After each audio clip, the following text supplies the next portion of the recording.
Hello, good afternoon, good evening, depending on where you are today. Thanks for joining our live stream, which is streaming actually to a number of different platforms. We're on LinkedIn, YouTube, Facebook, Twitter, and actually TikTok today too. So thanks for being here.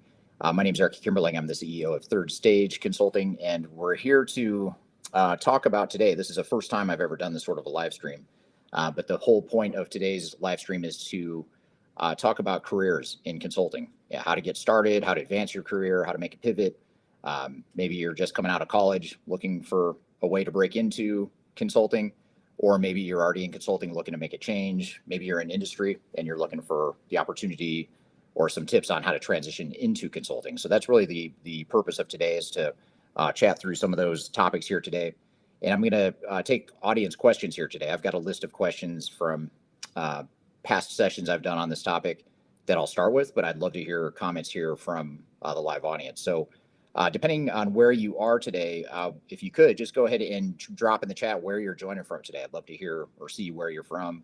And also, if you don't mind, beyond that, in addition to the location you're in, maybe also just let us know or let me know what is your career position or situation. Are you coming out of college? Are you just interested in consulting? Are you already in consulting, looking to advance your career, looking to make a change, or whatever the situation is? So just drop it in the chat if you don't mind, and let me know where you're at, both geographically as well as where you're at in your career as well.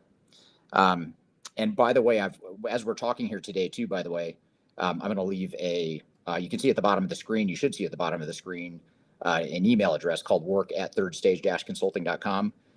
We're actively hiring and growing our team. So if you are interested in a potential career at Third Stage, feel free to submit your resume to the email address that will be up on the screen here throughout the session. So glad to have you all here today. If you see me looking away and looking around, it's because I have two cameras on different platforms, and I'm trying to read questions too. So bear with me as I'm multitasking here, doing this discussion here. So I guess just to start, I'll tell you a little bit real quickly about Third Stage for those of you that don't know, but I'll also just jump into questions right after that. But just to give you a little bit of background, Third Stage Consulting is an independent and technology agnostic consulting firm. So we help clients select and implement different types of technologies to improve their businesses. That includes ERP systems, CRM, HCM, all sorts of different technologies. So that's essentially what we do. We tend to focus on program management. The organizational change side of change is something that's very important to us and something we're good at. We also do process improvement, architecture, and data migration. I'm sure I'm forgetting something in there, but we do basically all kinds of stuff related to digital transformations. So that's a bit about us. And so we work with all the different platforms in the space. We work with SAP, Oracle, Microsoft, Workday, NetSuite, et cetera. That's the beauty of being independent, is that we get to learn a lot about the different technologies that are out there in the market. So I guess just to start, I'm gonna jump in then and just get right to some questions. And again, if you don't mind, drop in the chat any questions you have along the way. That makes this a lot more engaging and fun. So I'll keep an eye on all the platforms here. Before I get to the questions, though, thanks for everyone joining here. If you have someone from Arkansas, we have Edwin from Vancouver, British Columbia. Let's see what we have here. Miss Missouri, I'm not sure where that is, but thank you for being here. Paul, East Texas, great part of the country. Raleigh, North Carolina, Canada. I won't show them all here, but Fayetteville, Arkansas. So a lot of good turnout here from a lot of different places here. So I'll keep an eye on the chat here as we're talking, and I'm a terrible multitasker. I have to warn you first, so you may sense that I get a little frazzled as I'm trying to read and talk at the same time. So bear with me there. I also want to say hello to David from Zambia. He may win so far as being the person that's joining from the furthest from where I am. I'm in Denver, Colorado, by the way. Indianapolis, Indiana, lots of different locations here. Brazil, Sydney, Australia. So thanks for being here, everyone, today. So I guess just to start, one of the questions I get often whenever I speak to college classes, which is something I enjoy doing, I'll speak to IT courses or supply chain courses at colleges throughout the world, And one of the things I'll do when I'm talking to classes is just take questions about career stuff. A lot of times the questions are centered around how do I get started in consulting, what are the skills I need, that sort of thing. So I think at first it helps to understand what consulting is and what the different dimensions of consulting are. And that'll sort of determine what the best path forward is for you. And perhaps you have questions based on those different paths that we'll talk about here today. So when I look at consulting, I think of it in a few different areas. You have different functions or different disciplines that you can focus on within consulting. So one, for example, is the technical consulting. If you're majoring in computer science or data science, or if you have a real technical background, it could be that you want to go down the path of the hands-on technical configuration, development, customization of technology. So that's one path, is the technology piece. You also have the program management piece. It could be that you're managing projects, you're managing different work streams, you're certified or you're getting certified in program management. That's another angle you could take, is going down the path of program management. You could also do process analysis, or sort of the business analysis piece, which is where a lot of people coming out of college will start, is they'll learn the business and the operations by focusing on understanding clients' business processes and how those processes can be improved with technology and general process changes. So that business analysis is a great place to start, especially earlier in your career. And it could be that you start off as a business analyst and then you move up to, say, project management, for example. So it's not that you have to pick and stay in the same area, but usually you want to hone in and start with one of these key areas that I'm talking about here. And then another field or another discipline within digital transformation, which is really important, and in my opinion, the most important, is organizational change management, and really understanding the impacts that technology will have on an organization, understanding how they might be restructuring as part of a digital transformation. Because especially in today's day and age, whenever you're going through a transformation or an organization's going through a transformation, more often than not, they're not just putting in technology. Usually they're putting in technology because they're trying to change something fundamental to their business. And that typically results in significant process changes, which is what I just talked about, is that business analysts might focus on. And it also typically results in organizational changes. So it could be restructuring. A lot of times companies are consolidating functions. So instead of having disparate parts of the business throughout the world, they might consolidate into single functions. So that's another piece of it, is this whole change management component.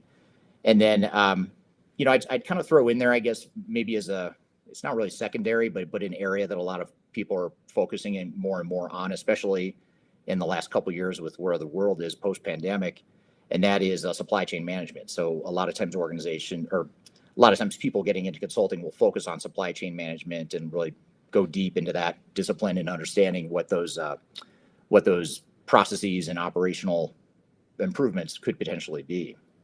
So one question I get, that's a bit of an overview of some of the different disciplines you could focus on. That's not all of them. There's other things you could focus on, like solution architecture, which would be more of an integration sort of role, like the strategic definition of what types of systems would work best for a client, and then ultimately figuring out how to integrate those systems.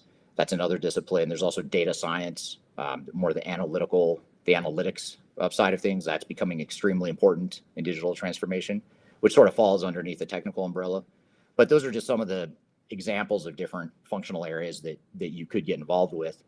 And I started my career primarily as a change management consultant, doing SAP projects, which, if you don't know what SAP is, that's a big ERP provider that is common with big Fortune 500 or Fortune 1000 companies.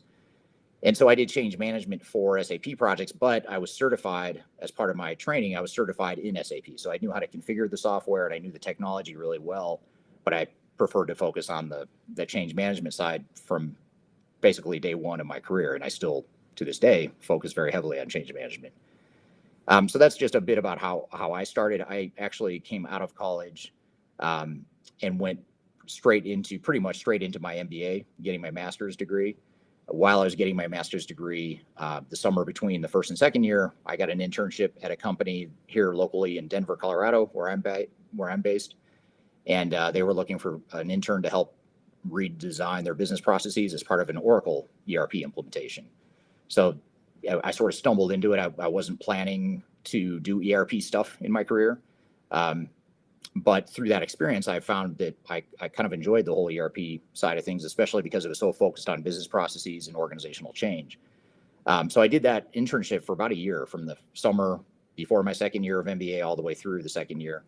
And during my second year, I got recruited by PwC, which is or Price Waterhouse, which is a big consulting firm that's still around to this day. They hired me on, and that's really where I started postgraduate was at Price Waterhouse. So that was my journey. I tended to fight the whole technical focus. I tended to fight it and try to become more strategic and focus on the change management. In hindsight, I probably should have embraced the technology piece a little bit more. In fact, if I was going to college today, I absolutely would, because if you can marry the technical understanding with the strong business and organizational understanding, that's a really strong combination.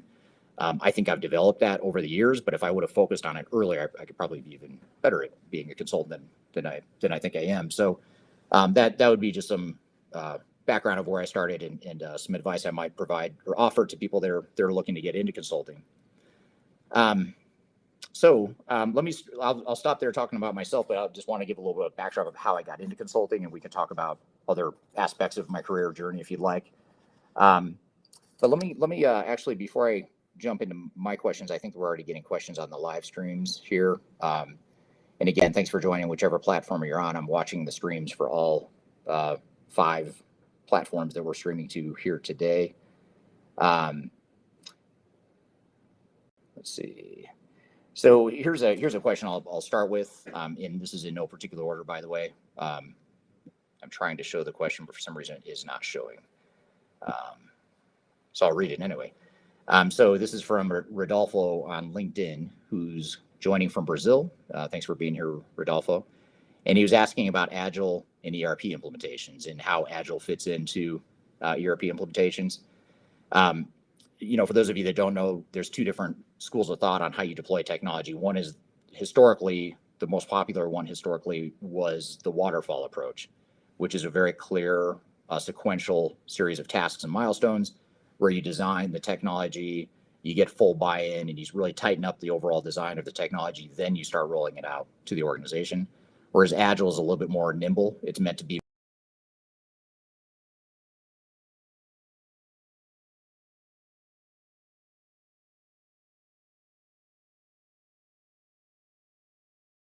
sort of enterprise technology implementation in general is going to necessitate more of a waterfall approach, because you do need to focus on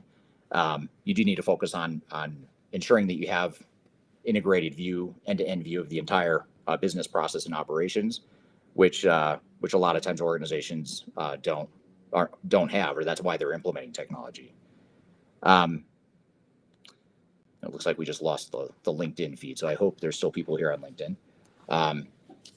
So that's a little bit about Agile and waterfall. Agile is probably more popular right now, or it's a buzzy sort of a discipline or whatever. So that's something that's worth noting as well. Also, here's another question from LinkedIn, and now I'm able to show the question, which is, hello from Paris, France. I'm in training to become an ERP consultant after many years in project management and operations. So that's a good transition, by the way, or some advice I might offer to build on that is, if you have business and sort of a foundational understanding of different industries or different functions within a business, that can be a great way to get started in digital transformation or ERP consulting or any sort of technology transformation sort of thing. Let's see here.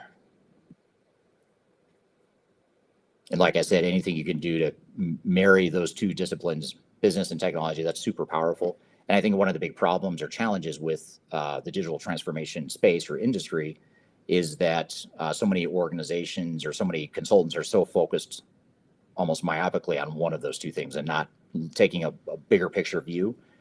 So especially when you look at big companies that are trying to tie together massively complex operations and technologies, you need someone, or at least some people on the team, that can really view the whole picture.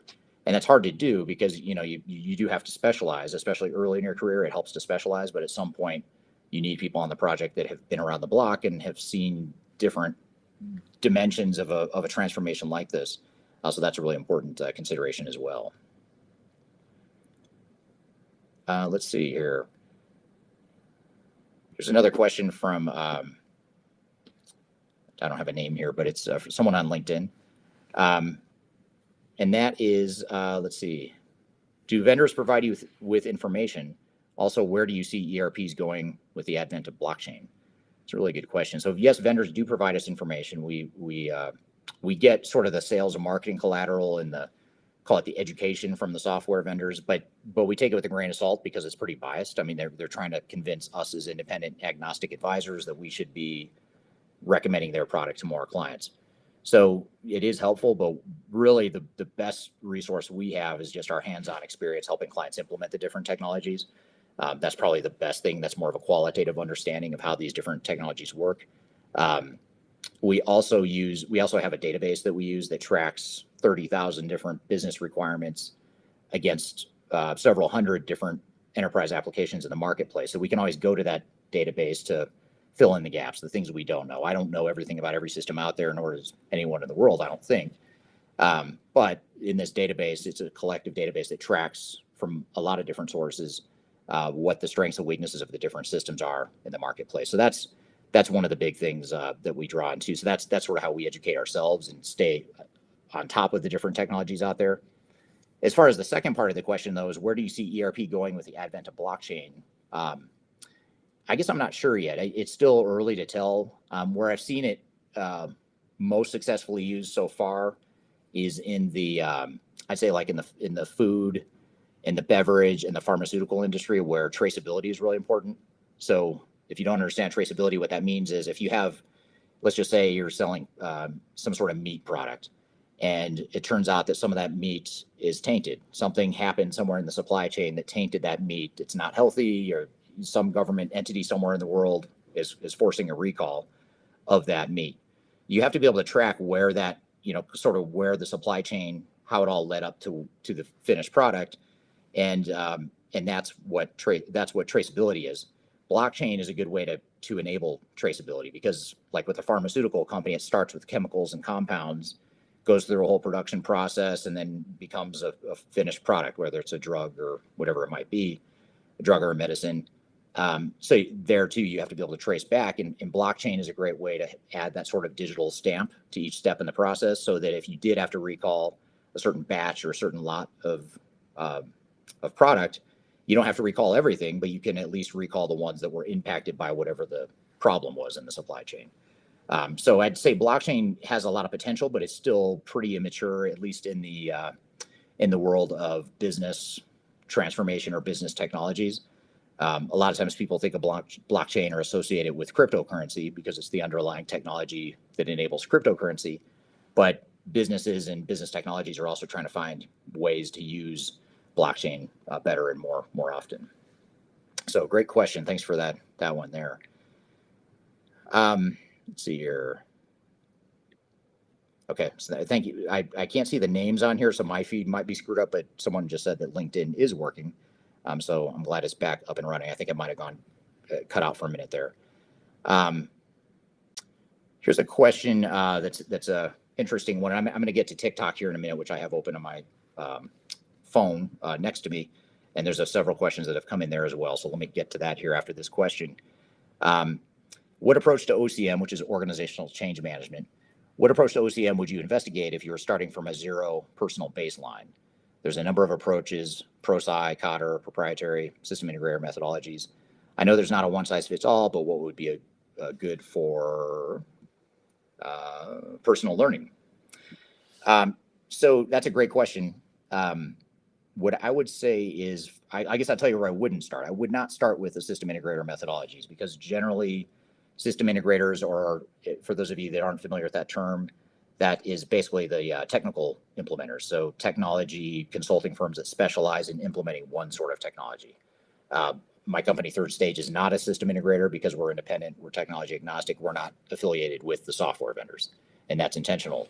But most of the industry is affiliated in some way with software vendors. So system integrator is a partner that helps implement that sort of technology.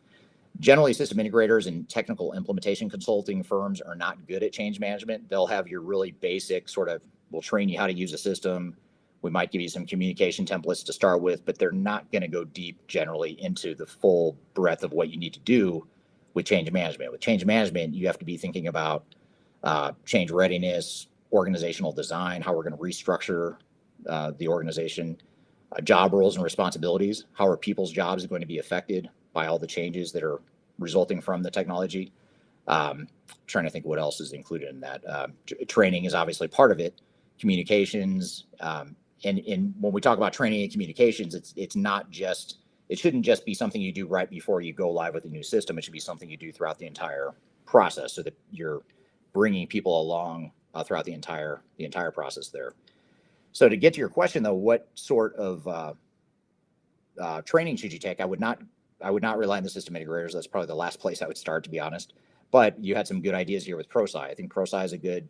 It's becoming a common certification for change management. Cotter is a good one.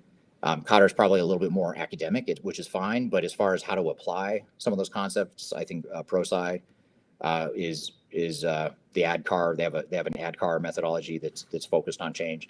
It is something that's fairly pragmatic and focused. And we hire a lot of our consultants that we hire are ProSci certified. So it is something we view positively, or if someone has that, that catches our attention. That alone isn't going to do it, though. I mean, you need more than just the ProSci certification, but that does help. What I would say, though, is if you can combine some sort of change management training, whether it's Cotter or ProSci or some sort of non-system integrator focused change management training, I would combine it into a really killer combination, but killer in a good way. Which would be to add something like a Lean Six Sigma or a really operational focused certification, or some sort of technical certification as well. So for example, if you could get certified in one of the software vendors, or get certified in a certain type of technology and get the change management certification with ProSci or whatever you do, that's a really good combination as well. So I would combine the change management training with something else, because I think that's what part of the problem with change management is, and the reason so few people are good at it is because if you do change management in a silo and you don't fully understand operations and technology, you're just not going to be as effective. So, and it just opens up more career options for you too. You know, maybe it's that you don't become a change management consultant per se, you become a process analyst or a technology consultant, but you really understand change management. That's going to be super powerful, even if that's not where you focus. Great question though. Thank you for that. I'm going to flip over to TikTok here, which is this is my first time ever being live on TikTok, so I'm still trying to figure this out. Thanks for everyone on TikTok that's bearing with me here. So a question here is, I'm graduating in June in supply chain management and logistics, currently in purchasing and procurement, and this person is in Florida. I don't see the name, or I can't tell the name, but thanks for joining from Florida. And then the follow-up question from that same person is, what are some important certifications to have when seeking employment in supply chain management? Which is a great question. So supply chain management, first of all, I think is a really cool area. I think that's a really hot area now, especially, like I said, the last 2 years, the post-pandemic world has exposed the limitations and created a lot of problems with supply chains. So people that really understand supply chain management and can be a part of the transformation that supply chains are going through right now, and probably will be for years to come, which is good news and bad news. Bad news is our supply chains are probably going to be screwed up for a few years. But the good news is that creates a lot of opportunities, especially if you're entering the job force or looking to enter consulting for the first time. So what I would say is that if you can, I don't know of any good supply chain certifications per se, but the training and the certification I really like for any sort of really analytical business process focused angle is Six Sigma. So even though Six Sigma has been around forever, it was really popular, I'd say in the 90s, maybe early 2000s, with General Electric. With Jack Welch was the CEO of General Electric, and he really pushed. He didn't invent Six Sigma. It was invented by Motorola, I believe it was, back in the 80s. But then in the 90s, Jack Welch made it really mainstream in the business world by sort of rolling it out at GE, and that's how GE fueled a lot of its growth back in the 90s and early 2000s before they sort of tanked or started having the trouble that they're having here in the more recent years. But I really like Lean Six Sigma because it's super quantitative, super analytical. It provides a lot of really good frameworks to analyze processes and understand processes a little bit more, measure processes. So that's a really good certification that I highly recommend, either Six Sigma or Lean Six Sigma. There's two variations of it. So that might be in a couple places I would start there. So thanks for that question on TikTok. I like this question, and it actually kind of builds on the previous question a bit and covers a point that I forgot to make. So thank you for this. I've got years of experience managing organizational change, but no formal credentials. How important is it to get certified, and which are the ones you would recommend for a move into consultancy? Great question. That's from David on LinkedIn. Thank you for that question, David. And that is, let's see here. Let me think of how to answer that.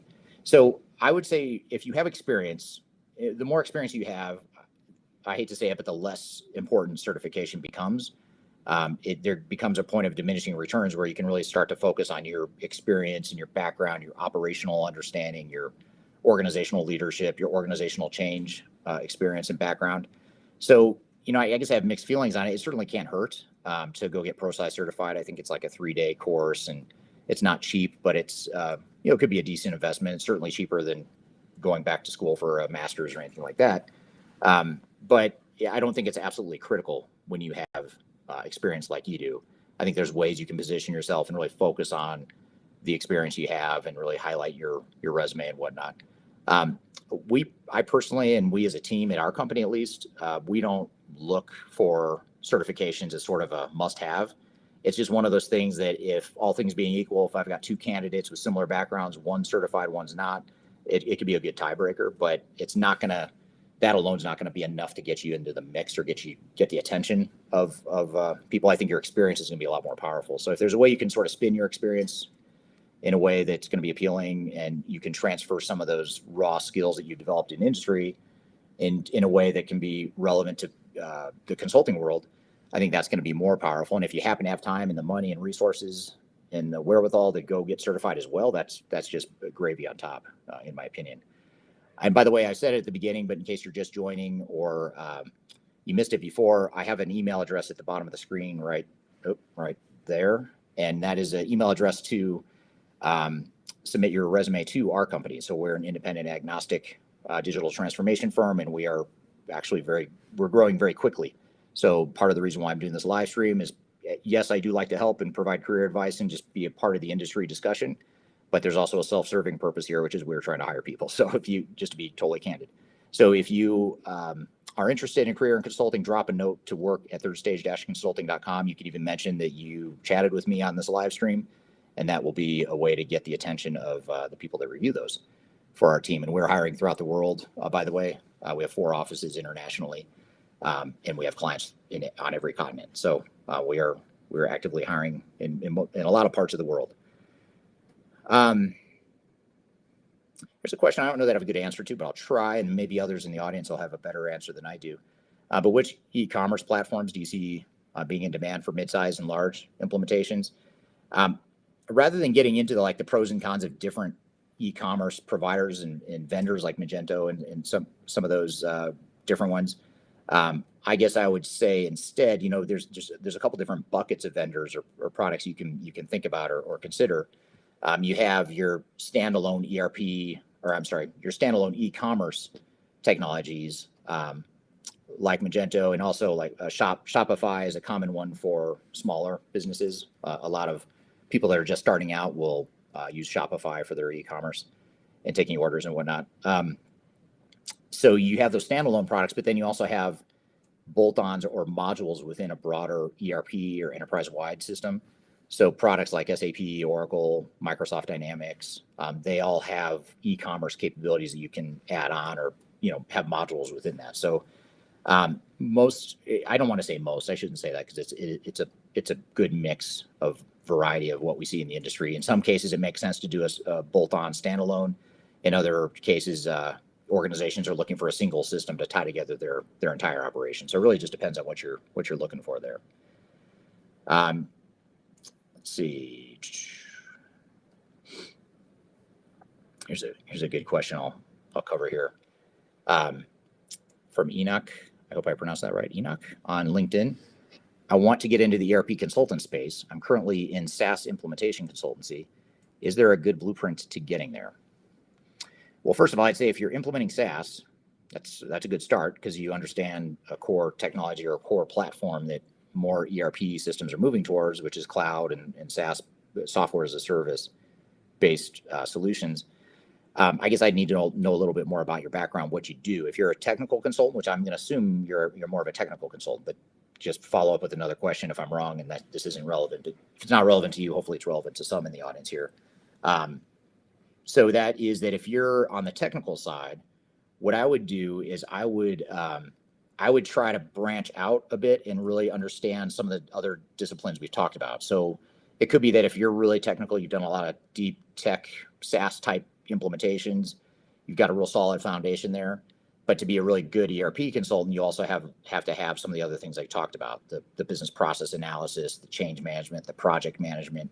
So if you can branch out into any one or more of those disciplines, some of the other disciplines that I talked about at the beginning of this live stream, then I would say that would be a good way. Because the more you can combine and show that, yes, you have specialization, especially in the early part of your career, you've got some specialization. But then as you branch out and broaden your view throughout your career, that brings a really good combination that quite frankly is hard to find. We have a lot of trouble hiring people that are going to fit in well with our company and with our clients' needs, partly because of that, because you get so many specialists in the industry, but the type of work we do at Third Stage is very broad. It's very strategic. It's looking at everything. It's looking at technology, the people, the process, the strategy, the architecture, the data, all that stuff. And so we need people that either have a fairly broad experience and or can learn quickly to broaden those skills. So hopefully that helps. But I'd say just the more you can branch out, and you don't have to be an expert in everything because you're never going to be. I'm not ever going to be an expert in everything either.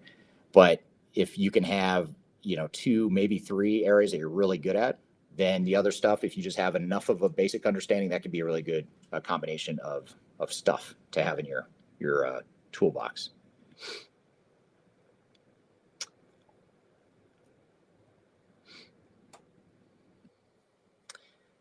And then this is a great question here from Edwin on LinkedIn.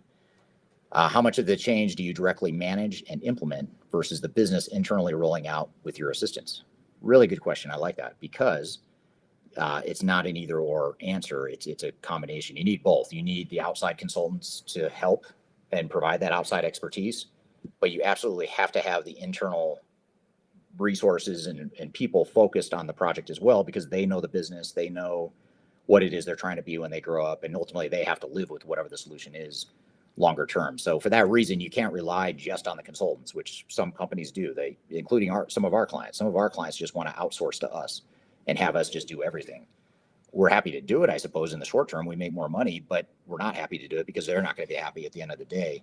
So we, a lot of times we spend time pushing clients to, you've got to free up resources. You have to have a certain amount of minimum commitment and focus from your key stakeholders because, like I said, you're going to own this longer term. So you have to have that sort of buy-in.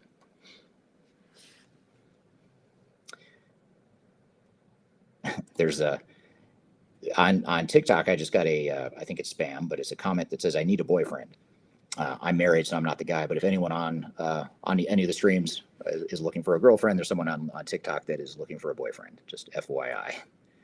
But I'll get to the more relevant questions here today.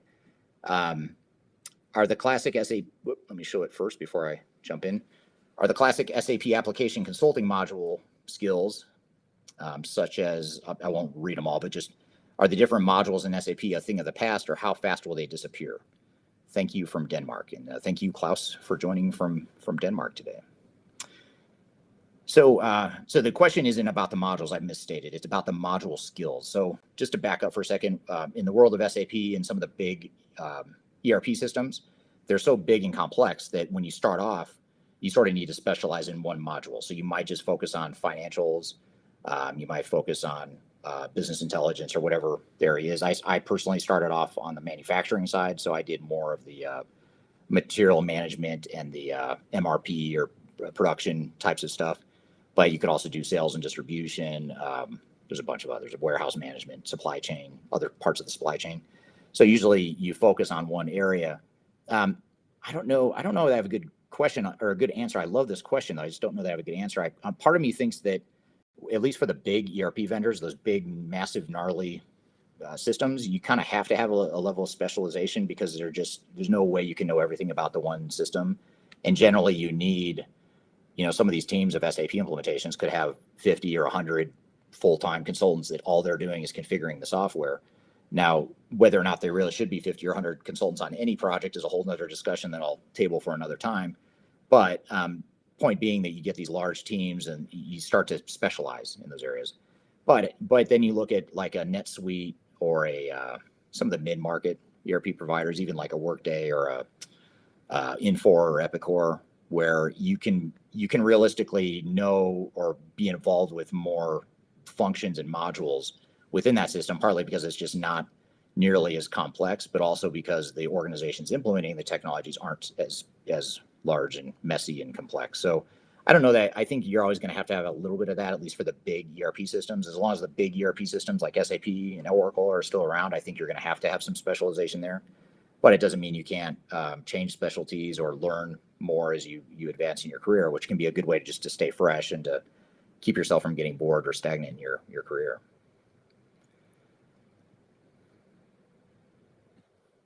It's great. I love this question too.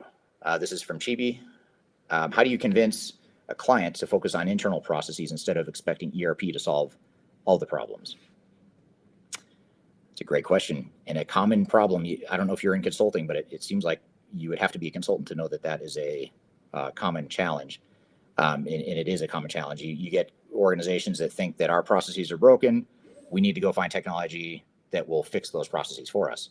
And yes, the technology could fix your processes for you, but it doesn't let you off the hook for defining your business processes in a great amount of detail. So you do need to define what your current and future state processes are, and you need to let the business processes drive the technology rather than the technology leading the business.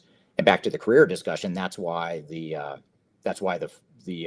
multidiscipline appeal is so important. Because if you understand business processes and technology, you can sort of navigate that chasm a little bit better. If all you do is specialize in technology, you're probably going to be the person that shows up to try to force a square peg into a round hole because you know the technology, but the client has certain business needs. So you have to be able to speak the language at the very least and understand business and understand the needs of the client, which I would say, by the way, is a really important trait of being a consultant. I'd say maybe the most important, which is your ability to listen and empathize and understand.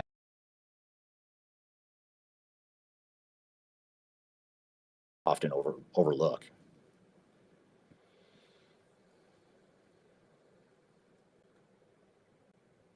Oh, here's a really good question from Deborah on LinkedIn. And I'm gonna have to hide it in a second because it won't all fit in the text box here. But I'm concerned about working for a systems integrator and feeling pressure to upsell products that aren't in the client's best interest. In your experience, what are some pros and cons of or differences between working for a systems integrator on the supply side versus at a client side consultant? Great question. So we, as a company and me personally, we are a client side consultant. We don't get paid by software vendors. We frankly don't care what technologies a client does or doesn't implement, but that's very unlike most consultants and most players in the enterprise technology space. Most enterprise players, particularly the software vendors and the system integrators, are very focused on one product and maximizing the sale of that one product and getting the companies that deploy the product to use as much of that technology as they possibly can. That's their job. That's how they make money. It's usually not in the client's best interest. I mean, the product itself may be, but the broad-based one-size-fits-all cookie-cutter thing is not in the client's best interest. It's in the vendors and system integrators' best interest, but not the client's. So I have a strong opinion on why I landed where I did and where I'm at in my career for the last 15 years, which is on the client side and being agnostic and being sort of untethered from the vendor sales and marketing spin that's out there in the marketplace. But having said that, I was on the other side. I started off, like I said before, at Pricewaterhouse, and I was doing SAP implementations. And our job was to fit SAP everywhere we possibly could in the organization. So that was one thing that even at a young age, when I was first starting in consulting, that never quite felt right to me. There were times where we were forcing the software to do stuff that just wasn't built to do, but yet you sort of like you're banging your head against a wall. That's all you know. So you're going to force that product to fit where it shouldn't fit.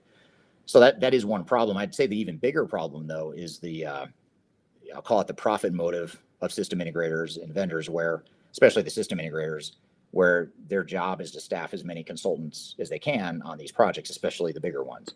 So my first project out of grad school had probably, I think it was like 40 or 45 full-time employees. And it wasn't a huge company that we're doing work for. It was pretty big, but not huge.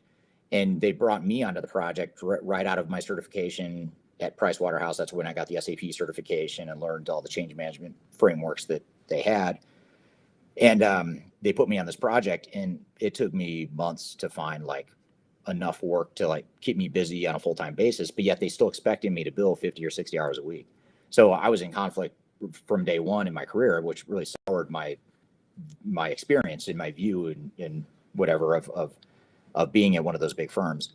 But having said that, I learned a ton. I made a lot of really good relationships that I still have relationships with today, like peers I worked with, I'm still in contact with, and I've hired some of them over the years. Most of them are gone now from that firm and have gone on to other things, which most people do after about 2 years. Most people leave those firms partly for these reasons. But you do learn a lot. You learn a lot about technology, and they've got great training. They do fight for you to get you on projects and that sort of thing, which that's really important, especially early in your career at a young age. But you have to reconcile the cost benefit, of course, of that. So I don't know that I have a good answer for you other than to say I have a very strong preference for where I'm at now. I don't know, though, that I could tell you that I would have necessarily changed that, which may sound weird saying. I didn't enjoy it. It was my least favorite consulting job, was that first one I had. But I do see the value, and I did gain some from it. And I think a lot of what I gained helped me later on. So I'm really torn on it, to be honest. I don't have a clear answer. I don't think I would change it, to be honest, but I'm also glad I didn't stay beyond 2 years, because I would have gone insane just amongst us.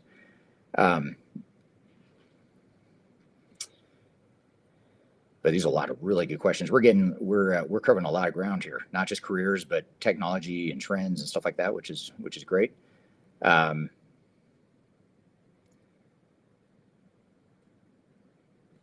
here's one I'm sort of cherry picking now in these with the time we have now. So this question is, I'm curious, is there a role for business relationship managers in digital transformation? It's a dilemma I'm currently experiencing, that they're sunsetting this role. I guess I'm not sure if you're talking about on the consulting side that you are a business relationship manager on the consulting side for your client. Then I'd say that I don't know that role really goes away, or I can't imagine that it would industry wide, because it is an important role. You want to make sure that, for these bigger projects, you want to make sure that everything's going well and that the client relationship is healthy, and that the client's doing the things they need to do to be successful, and that, someone's sort of keeping an eye on the overall project, not as a project manager necessarily, because you presumably would already have someone doing that, but more as just the overall relationship and whatnot. Now, I don't know if you're talking about an internal role. Like if you're in an internal role, I guess I'm not as familiar with a business relationship manager. So maybe follow up if you don't mind, John.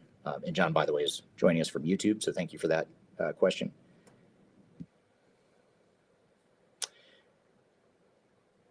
Okay, I'm going to read this one because it's a long question, and it's not related to careers, but I think I'm going to tie it back to careers here. And this is from Vivek on LinkedIn. And he says, we're preparing for a major ERP and warehouse management transformation. Currently working on making sure we have all the current state processes and pain points documented. I hear you talking about mapping the future state. Wouldn't the future state mapping come from the workshops with the ERP vendors? Any advice? Great question. I get this question all the time. People ask it all the time. Like, how can you possibly do your future state if you work with a vendor, or in some cases, you don't even know what the technology is yet? And what I'd say is there's I don't know who created this framework, but there's a 5-level process taxonomy framework that a lot of organizations will refer to. It's something we work from at Third Stage, and other consultants I've worked with have done the same, which is you have level 1 through 5. And level 1 processes are super high level macro processes.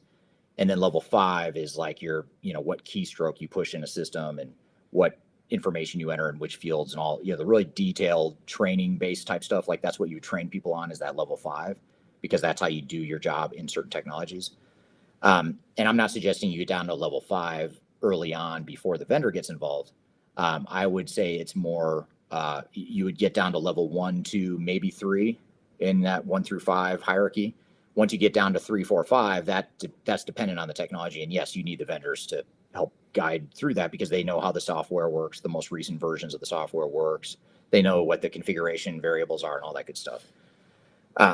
But if you skip straight to level 3, 4, 5, which is what a lot of organizations do, they say, well, we're not going to worry about our future state. We'll wait till the vendor gets here, or the system integrator, then we'll map out level 3, 4, 5. But you haven't done level 1 and 2, so you don't know that kind of the overall framework of how your operations should work, and what those priorities are as an organization. And so then you end up spinning your wheels, either shooting in the dark and just picking a path, not knowing whether it's the right one for you or not, or you end up as a team internally trying to figure out what we want our processes to be and what we want to be when we grow up. Meanwhile, all the consultants are charging you by the hour and the project's getting delayed while you're trying to figure that out. So the more you can define that level 1, 2, maybe part of level 3 business process framework up front, it just gives you a strong governance and parameters for the project going forward.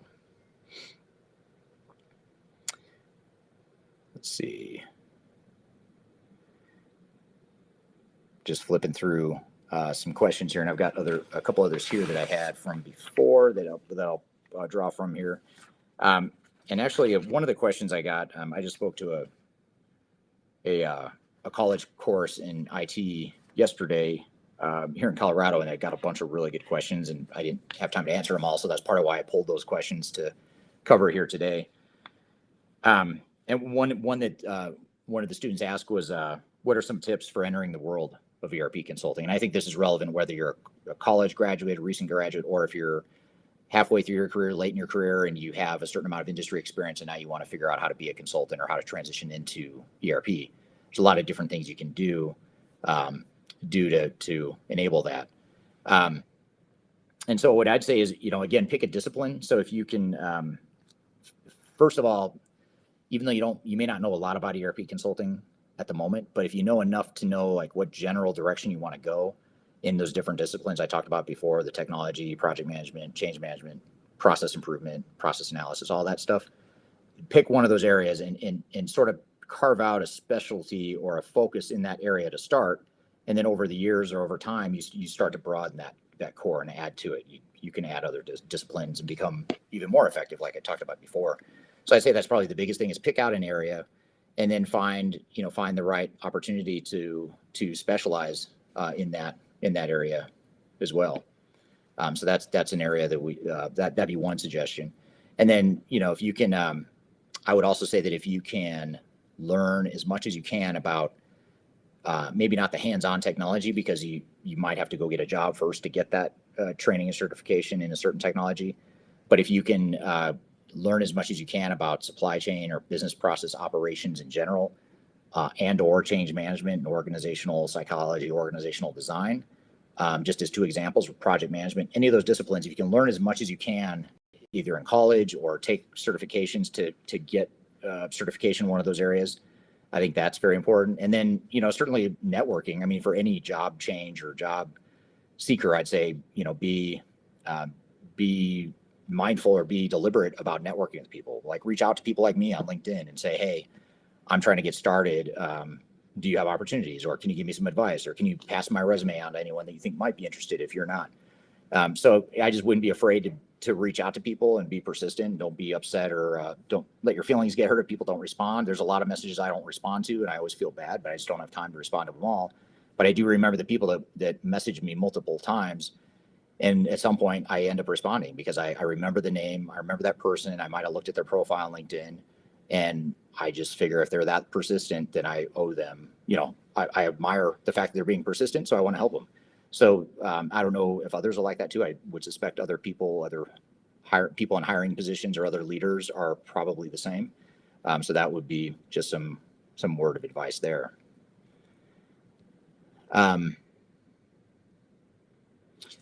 There's another question similar to what we heard, similar to a question before, and this is from Omar on LinkedIn.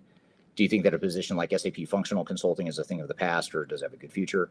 I think what I said there was it's probably a mix. I think you'll always have some of that, but I think more technologies are becoming more integrated and less siloed, or technologies are becoming more specialized where you don't have different modules. So you are seeing some pressure to not do that as much, but I think for the big software vendors, you'll always have that.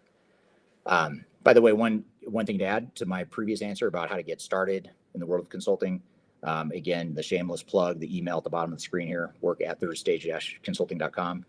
You can send a note there, and if you want to send your resume in and be considered as part of our consulting team, and you can certainly reach out to me on LinkedIn if you're not already following me there, and or on TikTok or Instagram, YouTube. Follow me on YouTube. But as far as messaging and interacting with me, LinkedIn is probably the best place there. So this question isn't going to show up all the way, but this is from someone responding to Vivek's earlier question. And the follow-up here is do everything you can possibly do before the system integrator arrives.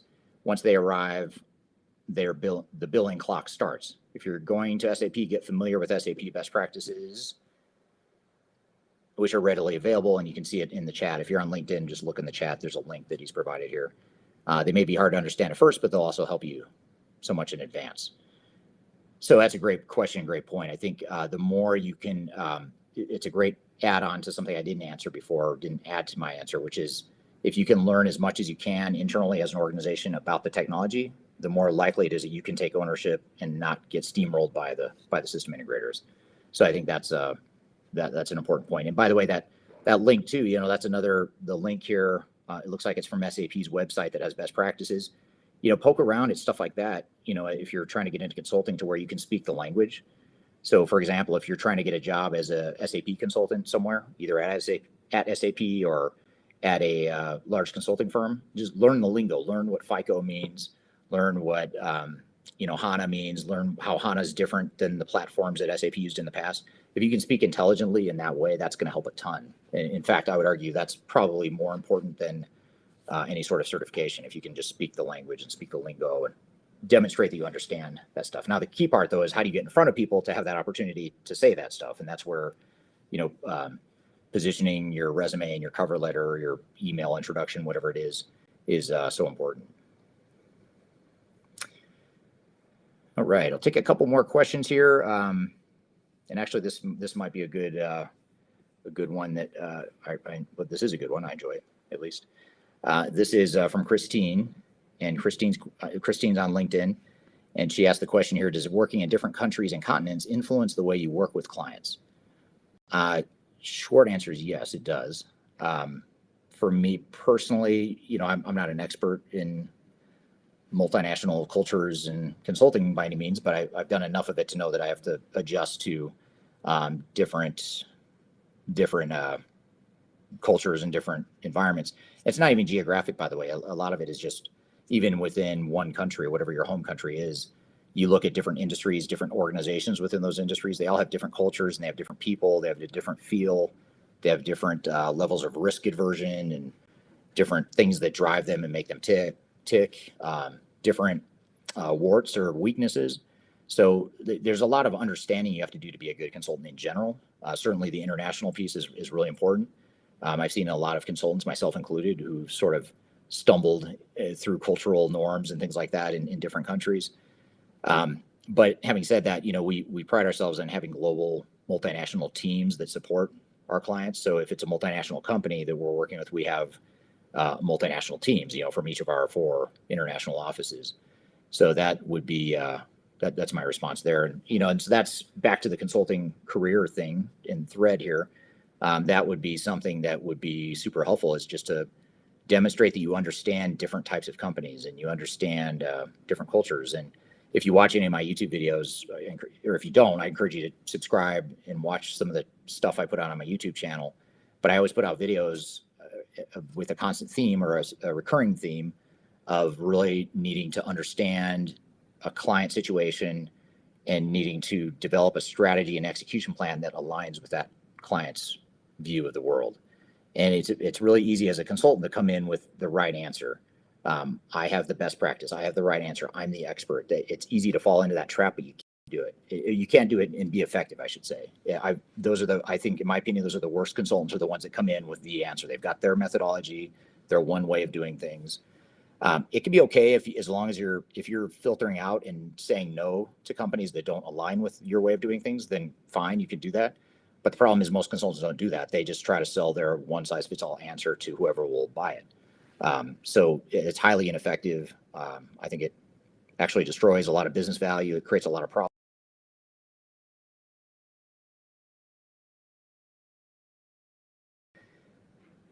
So I think that gets us a fair amount of questions here. I want to thank everyone for being here. I'm going to go ahead and wrap up now, but I want to thank you for being here on a Friday, especially those of you in Europe and Africa, and even a couple from Asia Pacific that are joining really late and or in the middle of the night. Your time. I want to thank you for being here. And if you feel like sharing this recording with anyone that might be interested, feel free to share it. They can always go back and watch this, or if you missed any part of this, you can watch it on demand on YouTube, Twitter, Facebook, or LinkedIn, depending on where you watched, or on TikTok. So be sure to share this, use it as a resource. Feel free to reach out to me if you have questions or follow-ups. I'm going to try and do these more often as a recruiting mechanism. So hopefully we can have more discussions like this, and I might start to focus on different threads or different trends in the industry or within career management. But in the meantime, if you are interested in a career in consulting, work at thirdstage-consulting.com. The address you see at the bottom of your screen is one way or one place you can apply. I'd love to hear from you. Our team would love to hear from you.